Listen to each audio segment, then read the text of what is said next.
He was wrapped in silk and borne into the highest halls of power. But there was no celebration in the eyes of those who saw him. The child who would become Charles II of Spain entered the world with a silence that unsettled everyone in the room. His limbs were limp, his tongue too large for his tiny mouth, his jaw disfigured. He couldn't nurse. He couldn't cry. And yet, the nurses bowed. The nobles applauded because he was royal, because he was a Habsburg. But behind those forced smiles, no one could deny the truth. This child wasn't a blessing. He was a prophecy, a living punishment wrapped in velvet.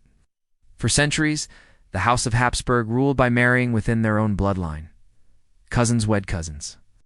Uncles married nieces. Over and over, generation after generation, they chased the dream of pure royal blood. What they created instead was a slow, quiet horror, a bloodline turned against itself. Charles II was not born just as a baby.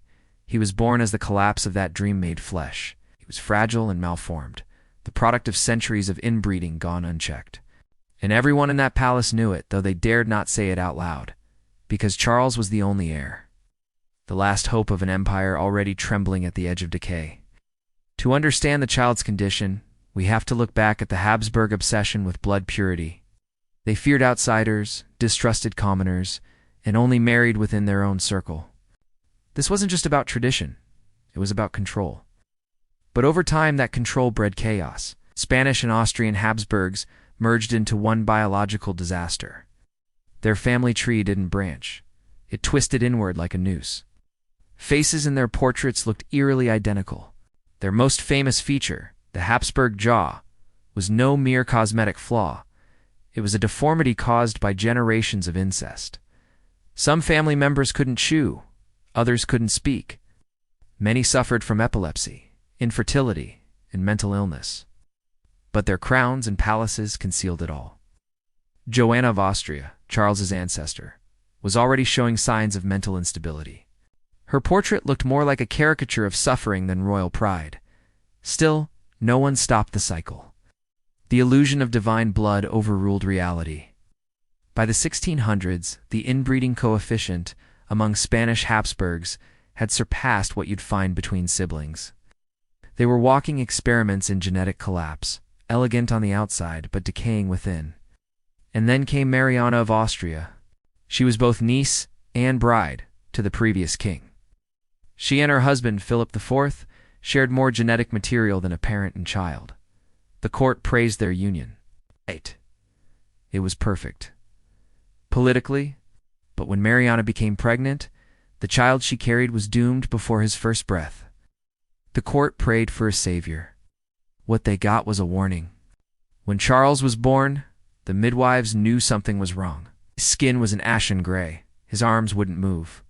His eyes couldn't focus. The cry they finally forced from him sounded more like a choking cough than a baby's wail. Still the court cheered. They called him His Catholic Majesty. They clothed him in gold. They declared that miracles often happen in royal households. And they lied. To themselves, to the people, and to history. But there would be no miracle. Only the long, painful unraveling of everything the Habsburgs had built. Charles, too, didn't grow out of his afflictions. He grew into them. As a child, his body refused to do what it should. He gagged on soft bread, choked on mashed fruit, drooled uncontrollably, day and night. His nurses were forced to wipe his mouth constantly with cloths soaked in rose water, just to mask the smell of decay. His first teeth came in years late. He didn't walk until he was nearly 6. And when he did, it was with a lurching, stumbling gait that made courtiers look away in quiet embarrassment. But the empire could not look away for long. Charles wasn't just any child, he was their king. By 5 years old, Charles had inherited the throne, at least in name. His father, Philip IV, was dead. And now, this fragile, barely functioning boy was technically the ruler of the vast Spanish Empire, a domain that stretched across Europe, the Americas, Africa, and Asia. The most powerful throne in the world now belonged to someone who couldn't feed himself. Behind the closed doors of the royal palace, the whispers became louder. The boy was not just sick, he was cursed, punished by God, an omen of Spain's sins. his body, his mind. They were not just medical tragedies, they were a divine message. But in public, the lie continued. The illusion was preserved. He was dressed in silk robes, his body propped up in thrones he could barely sit in. His vacant eyes were painted to look contemplative. His muteness was called mystical. His confusion was holy detachment. Portraits were commissioned that told a fantasy. Artists straightened his hunched shoulders, sharpened his features, hid the drool. The face that appeared on coins and canvases was regal and composed. But the real Charles was anything but. Inside the palace, his tutors despaired. He could not read, could not write, could barely speak. He responded to commands like a child still learning to walk, even as he aged. He was easily startled, frightened by thunder, obsessed with fire. Some days he would stare for hours at the flame of a single candle, mesmerized, as if he saw something no one else could. Other times he would fall into wild tantrums. He tore at his clothes, bit the edges of furniture, slapped servants when they startled him. His court physicians began to document behaviors they didn't understand. Fits, mutterings, seizures. One foreign ambassador wrote back to his home country, "Spain is ruled by a miracle, a living relic, a soul trapped in a failing body." And yet somehow he survived. Not by strength, not by recovery, but by sheer inertia. The court called it divine protection. In truth, it was grim determination to keep the illusion alive at any cost.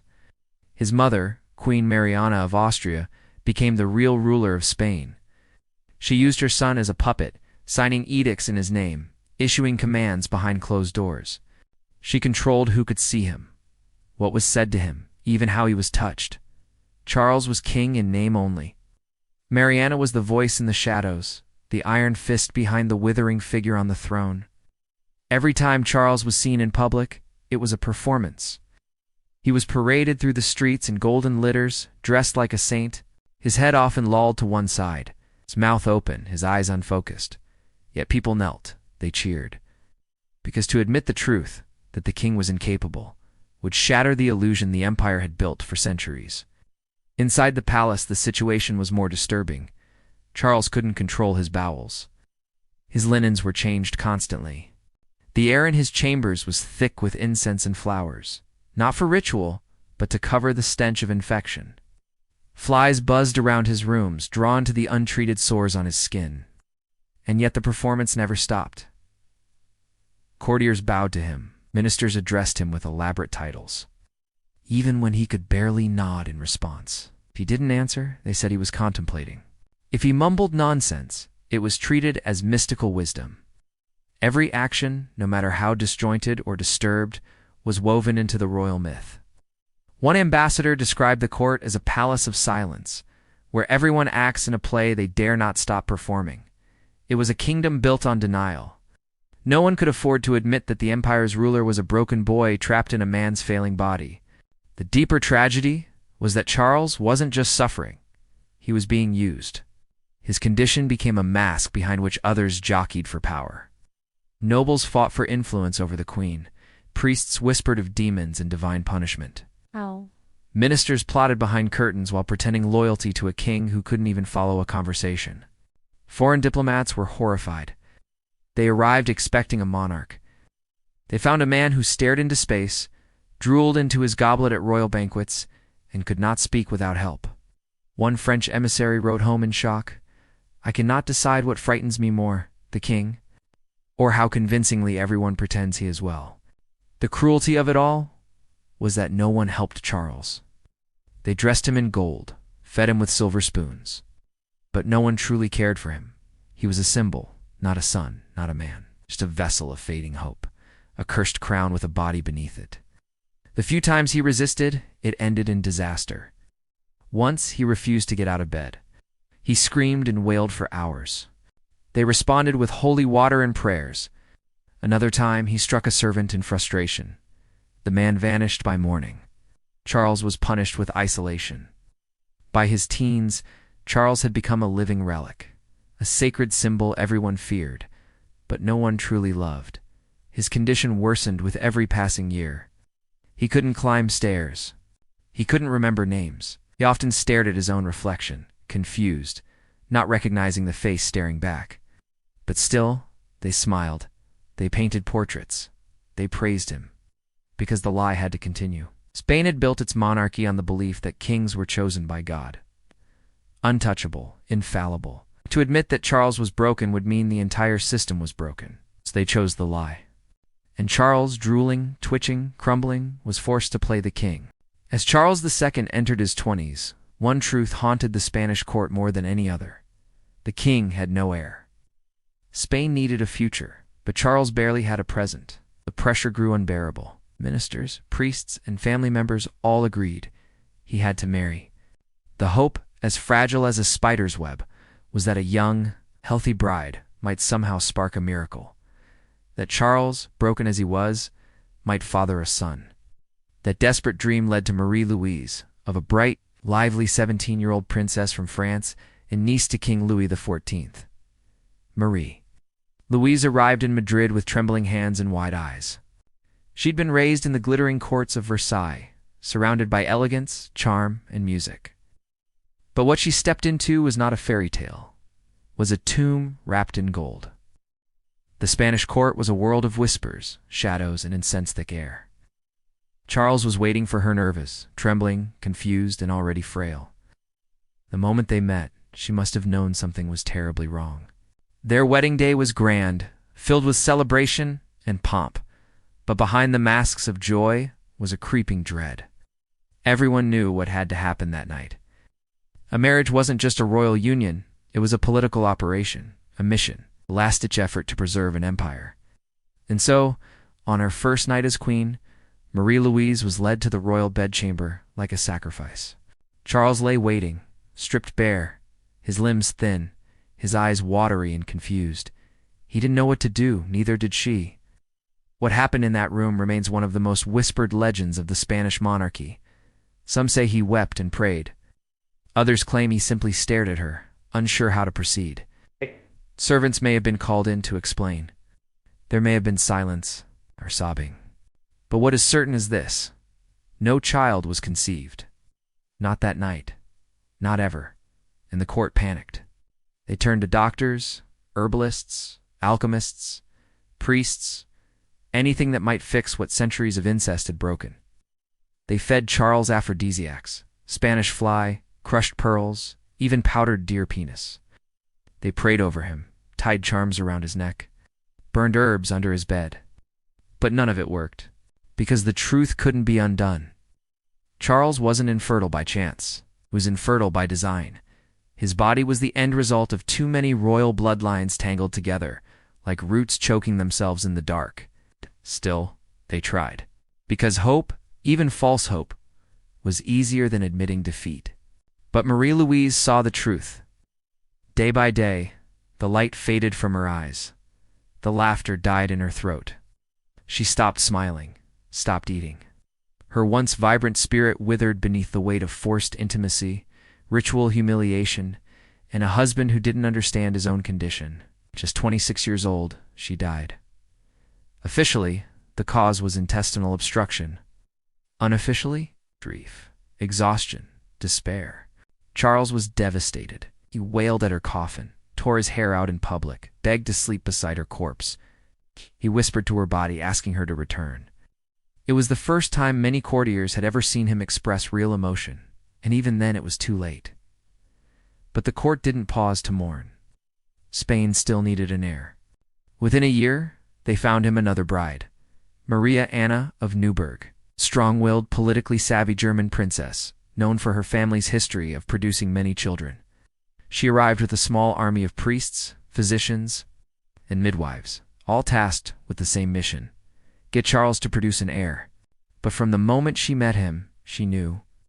Charles was not a man prepared to father children. He was a man already slipping into death. Still, she played her role. For months, they repeated the same charade. Ritual, silence, humiliation. She was examined constantly. So was he. And again, nothing happened. No child, no hope, no future. And Maria Anna, like Marie-Louise before her, began to fade. Her eyes dulled. Her strength waned. She too was consumed by the role forced upon her. Meanwhile, Charles was aging like spoiled fruit. By his early 30s, he looked decades older. His body bent under its own weight. His teeth fell out. His food had to be pureed. He soiled himself regularly. Servants whispered prayers as they spooned mashed vegetables into his mouth. His bones grew soft. His eyes went cloudy. He couldn't read, couldn't write, couldn't remember the names of the men who served him. And still, they kept the crown on his head. As medicine failed, the court turned once more to superstition. Exorcists were summoned. Charles was stripped naked, bathed in holy water, and shouted at in Latin. Priests accused him of harboring demons. They chanted over his bed, lit candles, demanded confessions. One claimed Charles had been cursed by a Moorish sorcerer. Another said it was his late wife's ghost. But no one dared say the obvious truth. This wasn't the work of witches. This was the consequence of 200 years of incest and pride.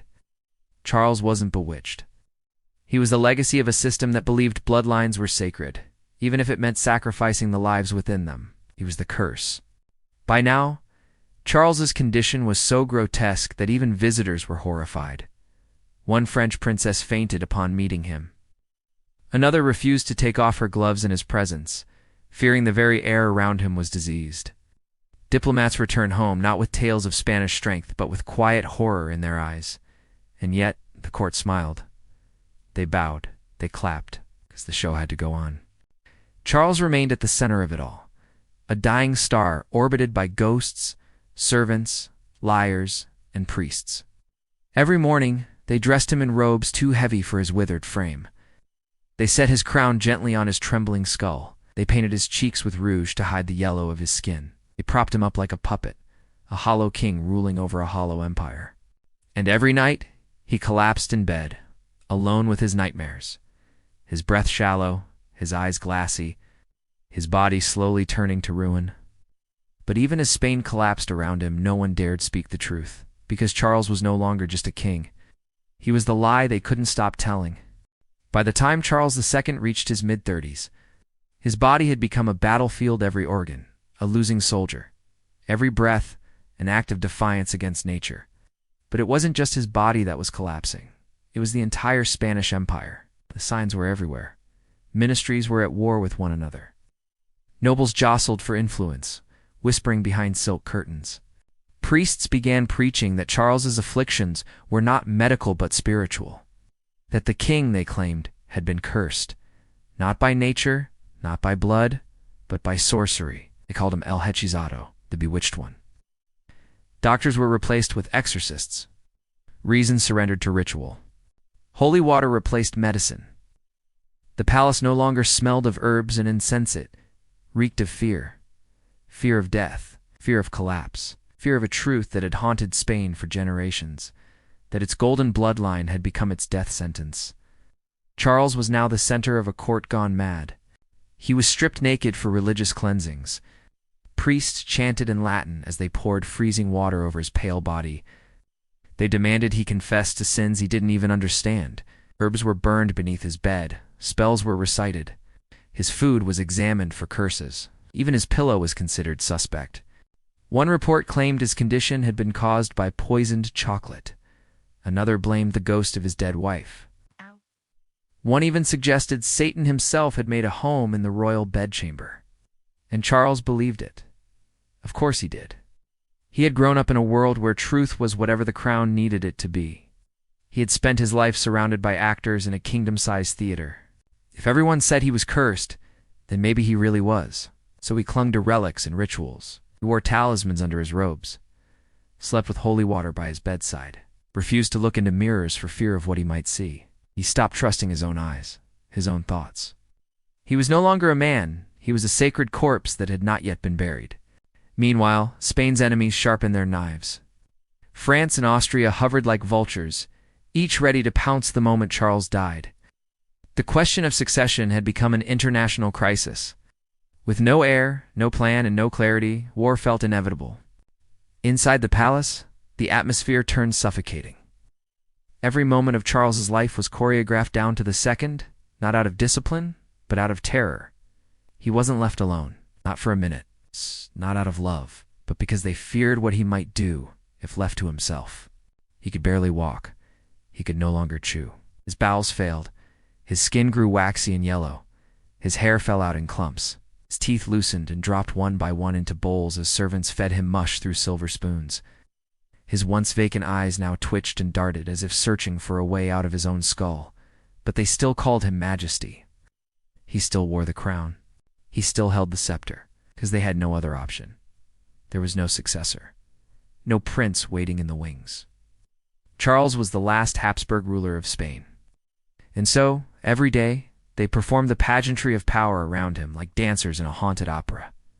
The Queen, Maria Anna, tightened her control. She dictated who was allowed near the king.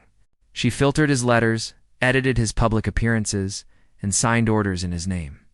She staged every movement, every greeting, every royal gesture, like a puppeteer trying to convince the world her puppet was still alive. And Charles, he obeyed. Or at least he tried. He no longer spoke in complete sentences. He confused courtiers with his dead relatives. He asked for people who had been gone for years. Sometimes he whispered to no one at all, holding conversations with the empty air. At night, his screams echoed through the palace. Sometimes he sobbed. Other times he simply muttered nonsense in broken Latin. His guards learned to wait patiently outside his room, listening for the moment the noise stopped. The crown weighed heavier than ever, but Charles still wore it, because Spain still demanded a king. And so they kept the illusion alive. One French ambassador, after witnessing a royal banquet, wrote home. They propped him up at the table like a wax figure. He drooled into his goblet and stared through the walls. Music played, dancers twirled, ministers bowed. And yet all I could feel was dread. Another court visitor described the palace as a mausoleum that refused to admit it was full of the dead. As his physical condition worsened, the rituals became more extreme. One priest insisted on performing a full-scale exorcism, convinced that demons had taken residence in Charles's soul. Candles were lit, bells were rung. Latin was chanted for hours as the king sat shaking, tears running down his face, unable to understand why his world had become so terrifying. But still, no one said what needed to be said. That Charles wasn't cursed. He wasn't possessed. He wasn't even the problem. He was the product. The final symptom of a royal disease centuries in the making. He was the end result of power hoarded and protected at all costs. A bloodline so determined to remain pure that it poisoned itself from within. Charles was never meant to rule. He was never meant to suffer like this. But he had become the living embodiment of everything wrong with divine monarchy. A relic kept on the throne out of fear, pride, and superstition. And as the Spanish Empire burned around him, as cities starved and foreign armies prepared for war, Charles sat silently in the middle of it all. Not leading, not speaking, barely even breathing. But still they said the words, "Long live the king." Even as he died, piece by piece, year after year. Even as the empire turned to ash, even as the world moved on without him. Because to admit the truth that Spain's last king was a broken man, the empire he ruled was already gone, was more terrifying than any curse. By the time Charles II turned 38, he was not a man. He was a ruin. His body had long since given up. His mind wandered through fog. Skin was pale and waxy. His eyes clouded with cataracts. He could no longer walk, could barely speak. His organs were failing. His meals had to be pureed. His bowels failed daily. Servants cleaned him like an infant, whispering prayers as they wiped away what dignity remained. And yet he was still king, still dressed in embroidered velvet each morning, still seated on a golden throne each afternoon, still addressed with royal titles by men who knew that the illusion was all that kept Spain from collapse. But illusions can only last so long. The court began to prepare silently, carefully, for what they all knew was coming. Charles was dying, and the empire had no heir. In a final act of desperation, Charles was subjected to a spiritual investigation. Priests and monks came from across the kingdom. They inspected his bedclothes, his food, even the ashes of his first wife. They whispered about witchcraft. They blamed Moorish sorcerers, dead queens, even the devil himself. One declared Charles had been hexed through poisoned chocolate. Another said Satan had taken root in the royal chambers. But no one, not one of them, dared speak the real truth. This was no curse. This was the final chapter in a story of royal arrogance, a dynasty that had married itself into extinction. Charles was not bewitched. He was the bill come due. As his body rotted from within, Charles clung to superstition. He begged holy men to purge the evil from him, slept with relics beneath his pillow, wore talismans on his chest. He believed, or perhaps needed to believe, that salvation might still come. But nothing changed. He could barely eat. His skin took on a sickly yellow hue. His legs swelled grotesquely. His stool turned black as tar. His teeth fell out. His hair came out in handfuls. He whispered nonsense to the shadows in the corners of his room. And through it all, the court continued to pretend.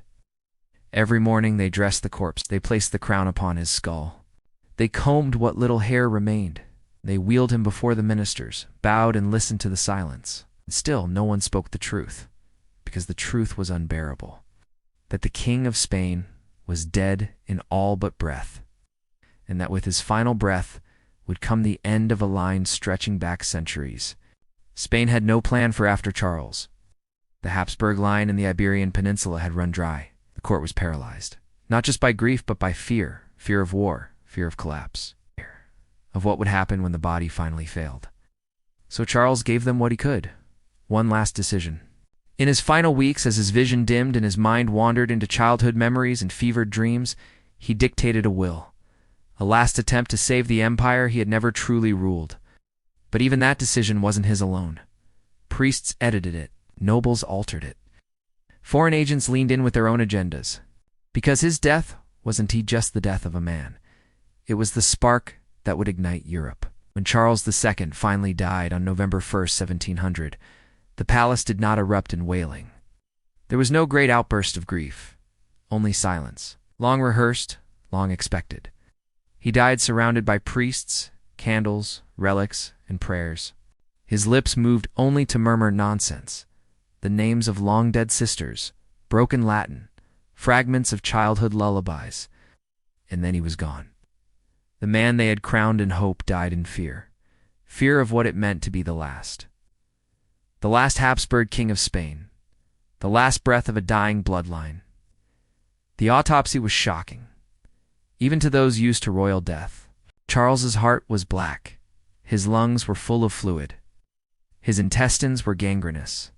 His testicles had decayed. His body weighed less than 100 pounds.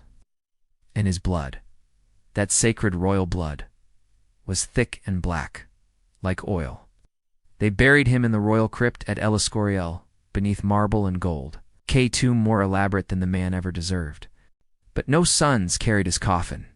No heirs wore his crown. Only the sound of bells echoing across a broken empire. And with him, the Spanish Habsburg dynasty was dead. But the consequences had just begun. His death sparked a crisis that would consume Europe. The War of the Spanish Succession. France and Austria, each with blood claims to the throne, mobilized their armies before his corpse was even cold. Over a decade of war followed. Hundreds of thousands would die. Borders would be redrawn. The balance of power in Europe would be shattered. All because a boy who was never fit to rule was forced to carry an empire on his back until it crushed him. And that was Charles's true legacy. He left no victories, no monuments worth visiting, no children, no peace. He left only a warning, a caution carved in bone and sealed in gold, reminder of what happens when kings forget they are mortal, when power becomes an inheritance instead of a responsibility, when bloodlines matter more than merit, when empires choose purity over sanity and superstition over truth. Charles did not destroy Spain. Spain destroyed itself and used him to do it. He was not a tyrant, not a monster, not evil. He was the consequence. A boy born into a cage of velvet and ritual. A man groomed to be a symbol, not a sovereign. A life consumed by other people's delusions. What makes his story horrifying isn't just his grotesque decline. It's how long the world kept pretending everything was fine. They bowed. They painted him as regal. They kissed his ring. They said, "Long live the king," even as he drooled into a cup and forgot his own name, because no one wanted to admit the system had failed. Charles's life wasn't tragic because of what he did. It was tragic because of what he was forced to be. And in the end, there were no final words of wisdom, no golden legacy. Just a throne, now empty, a dynasty, now extinct, and a broken man who had carried too much for too long.